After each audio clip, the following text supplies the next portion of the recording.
Hey everyone, today's it is about when he is a prince and you are his servant and he falls in love with you. Please don't forget to subscribe, like, and share. Let's get going. You wake up early, the first rays of dawn streaming through the small window of your modest chamber. As you dress in your simple servant's attire, you embrace yourself for another day of attending to the whims of the royal family. Today, however, feels different. The atmosphere in the palace is charged with an unusual energy, one you can't quite put your finger on.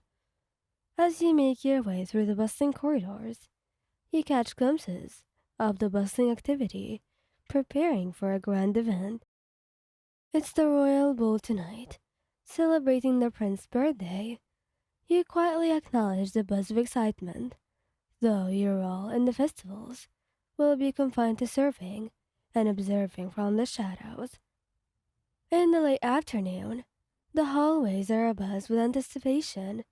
The grand ballroom is decked out, and heroes, adorned with interesting decorations swept for the occasion. With your heart fluttering, you navigate through the crowd, trays of delicacies balanced expertly in your hand. Your eyes briefly meet those of the prince, Katsuki Bakugou, who stands at the center of the room, a commanding presence in his princely attire. You feel a strange flutter in your chest, quickly dismissing it as you focus on your duties.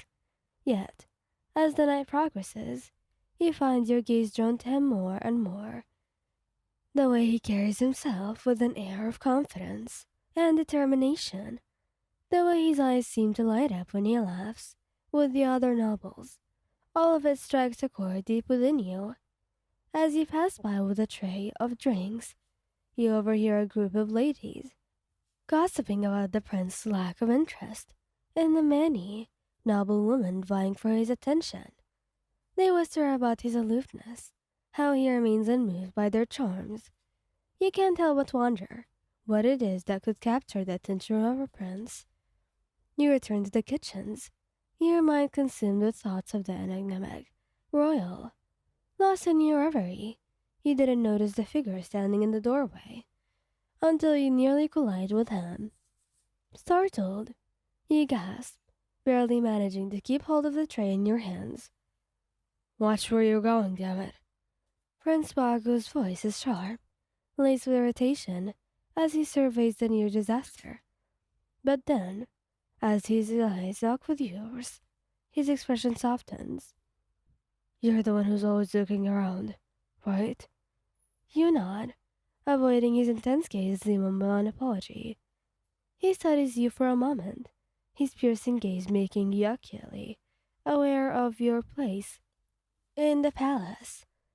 Your name? He demands. It's Swan. You manage to stammer, still flustered by his sudden appearance.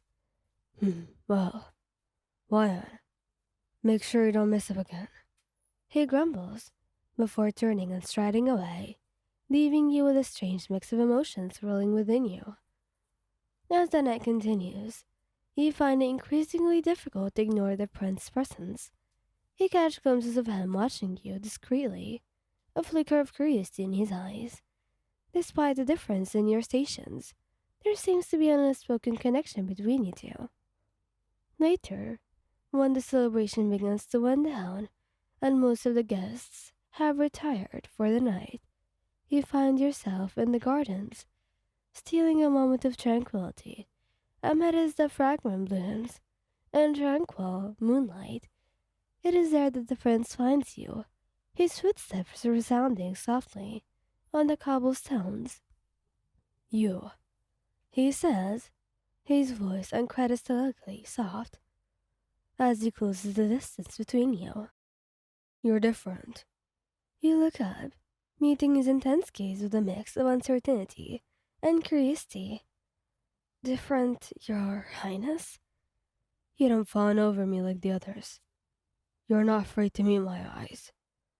You feel a rush of courage as you meet his gaze squarely. I've always believed that respect should be earned, not demanded. A faint, almost smile tugs at the corners of his lips. I like that. Maybe a lot as well. The tension between you suddenly feels palpable. They are thick with unspoken words and unexplored possibilities. In a moment of bravery, you take a step closer, the distance between you shrinking, as you feel the warmth of his presence envelop you. I've always admired your determination, Your Highness. You confess, your voice barely above whisper. His hand reaches out, gently tilting your chin upward. Call me Katsuki. He murmurs, his gaze unwavering as it searches your eyes. And you? What's your dream, Wan? You hesitate, suddenly overwhelmed by the intimacy of the moment. I've never allowed myself to dream. Not in my position. Then, start now. He urges, his voice tender, yet commanding. Dream with me, Wayan. And in that moonlit garden, amidst the whispers of the night, you allow yourself to dream, to envision a future where a prince and a servant can defy the constraints of society and find solace in each other's embrace.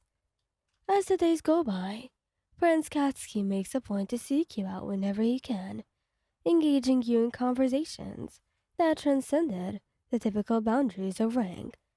He shares everything with you. In turn, you find yourself opening up to him, revealing your own hopes and dreams as you have kept hidden for so long. However, as your connection deepens, whispers and rumors begin to circulate within the palace walls. The courtiers and servants take note of the prince's unusual attention toward a mere servant, and soon the gossip spreads like wildfire.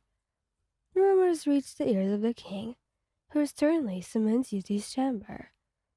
Trembling with fear, you stand before the figure, your eyes fixed on the ground, unable to meet the king's piercing gaze. You are a servant, Wayan, and nothing more, he declares. Do not forget your place in this kingdom. You are here to serve, not to entangle yourself in the affairs of the royal family. With a heavy heart, you nod, unable to utter a word in your defense.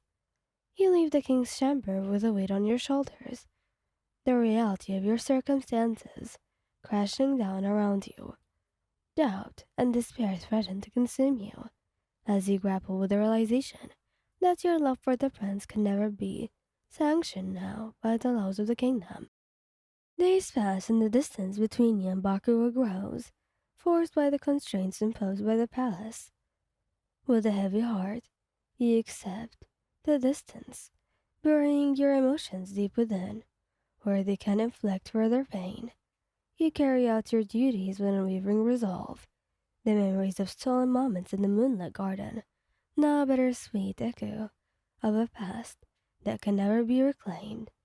Yet, even amidst turmoil and despair, a glimmer of hope remains, a faint whisper that refuses to be extinguished, a belief that perhaps, in a world where love transcends the boundaries of class and status, a prince and a servant can one day find a way to rewrite the rules and create their own destiny.